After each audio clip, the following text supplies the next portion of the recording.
Just recently, YouTube star Adam Kokesh planned a rally for the 4th of July in which many people would be showing up with loaded guns to protest the government and let them know that the revolution was at hand. But after he received word from the police that such a thing would not be tolerated, he decided to cancel the protest. Now, what he decided to do instead was hold a series of secessionist rallies across the country. These, of course, did not primarily feature guns as the original protest was intended to. There were people with guns there, particularly the one in New Hampshire where one man had an assault rifle. But that was not the main focus of it. Now, regarding that, Adam Kokesh has decided to upload a video speaking about that. We will not be silent. We will not obey. We will not allow our government to destroy our humanity. We are the final American Revolution. See you next Independence Day. I actually find it quite funny to watch that video because I can only imagine how much I'd be ridiculed if I did something like that, or how much I would be attacked for making a video like that. Now, I don't think Adam Kokesh deserves to be attacked because there's nothing really to attack. I mean, he just showed up in public with a loaded gun saying how revolution is going to commence. But I find a lot of what he says to be awfully strange. Like he says, the government will not allow the government to take away our humanity, when in reality, literally, the economic system that he believes in, not even necessarily to the extreme that he believes in it, libertarianism, takes away people's humanity. It is not the government that does so, but the relations of production that do that. Under capitalism, people are reduced to merely commodities. Their labor is a commodity. Their exchanges between people are commodities. Their interactions between people are commodities.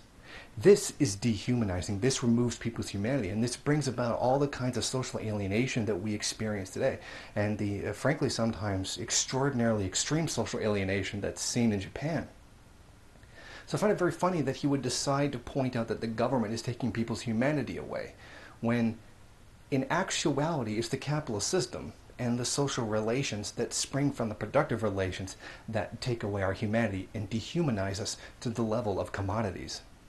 It's interesting how he says that there is going to be a revolution and then see you on the next July 4th. What's he planning for the next July 4th? To cancel another protest on that day?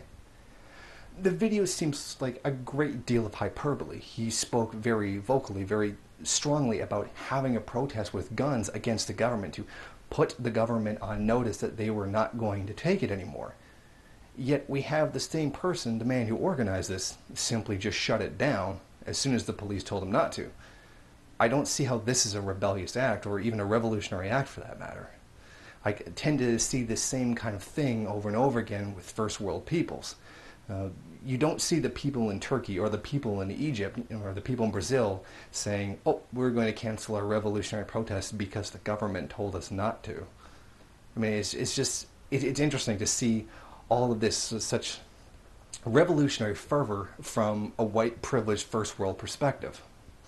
Now, something that's not terribly specific to Adam Kokesh himself, but to libertarianism in general, is watching privileged whites, middle and upper class whites, complain about not having enough and times being tough for them and their rights being taken away, while these same conditions that they're now in a slight degree starting to feel is what the majority of the country has always felt, what the poor, the black, the Latino, the woman have always felt. And yet only now it has broken out into the mainstream with the recent global collapse of capitalism in 2008, primarily as the trigger for that, watching really privileged white people complain about having just slightly less, while all these people, all these exploited groups, have been suffering from this for decades, since probably the inception of America itself. So I do find it a little bit funny to watch privileged white people, particularly people like Adam Kokesh, talk about revolution, how they're not going to take it anymore, when they've lived in the privileged position of the most privileged country in the entire world for so long. And as usual in cases like this, I like to point out the fact that this is what libertarians believe revolution is. Going into a square with a shotgun, loading it, and making really exaggerated comments in front of a camera. But this is not, I mean, this is what libertarians believe revolution is. But we've seen the pictures of a libertarian holding a gun and then holding a book and saying that, you know, the revolution is on. And I just think to other people, like the actual American Revolution was nothing like that. Look at the revolution in China, the Bolsheviks. It was nothing like that. No revolution in history has ever been like that in any way, shape, or form. And it's very interesting to actually see what it is that libertarians from their privileged position think revolution is. To them, to a large degree, it kind of is a dinner party. As Mao said, revolution is not a dinner party. It's not knitting, it's not a civilized occasion. It's violence, it's death. And then to look at libertarians and see that this is how they believe revolution goes down. Like, these constitute revolutionary acts.